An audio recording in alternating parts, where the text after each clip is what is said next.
Hi everyone, it's Ron again. I'd like to thank everybody for the great discussion that's going on at the Facebook site.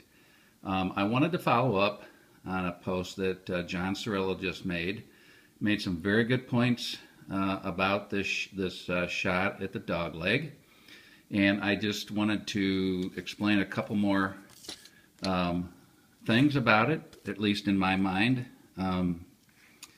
If we remember, I used Craig Small's method on this, and remember, this is what happened. I laid my straight edge down here and determined that at 260, I chose that grid that's still a little bit underneath, and then finished my shot.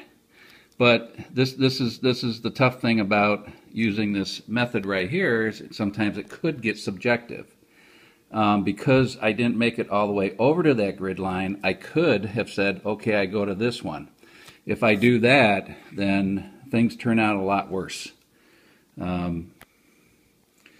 would apply my 5 left now, and then my 15 left on the direction, and then as I start rolling, even if I still use my 3-to-1 slope factor for this, I would move 5, 10, 15, and because I'm in the trap and I've rolled at least halfway, I would stop there.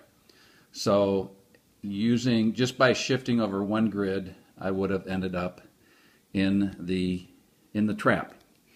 The second thing is, if I wasn't using Small's method and was using the one that I have demonstrated, many times on with ASG, and even I think a couple times maybe with APA, I don't know.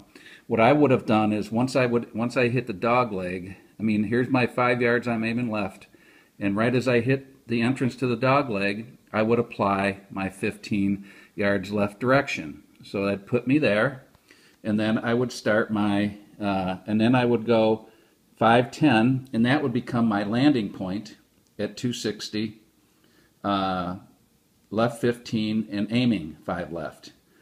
Now, I have went 10 yards into the dog leg here, 5, 10, with my 3-to-1 factor. I land there, and then I would start my 25-yard roll, which that'd be 5, but since that's 15 to 3-to-1 slope, I'd hit right there and I'd move it over. But then I would roll, this would be 10 yards roll, 15, and boom, I roll into the trap. I've rolled halfway, and I'd end up there. So using my traditional method of the way I've been playing, I would have ended up in the trap. Using the Craig Small method, it depends on which grid line that I picked for the length of my 260. And then I know John made a comment that I aimed 5 yards left, but looking back, this is a gentle dog leg rated by APA, which means there is no dog leg effect in principle at all. If I was playing it by APA rules, and John, I probably wouldn't have aimed 5 yards left. In fact, I might have aimed even 5 yards right to stay out in this area. So if we play, let's do that. If I would, let's say I did stay with my 5 left though. If I would play by APA rules, I would have come my 260. I would curve right around the dog leg, 260, and then go 15 yards left, and boom, and then I roll straight because there's no dog leg effect here, and I'd roll straight into the trap.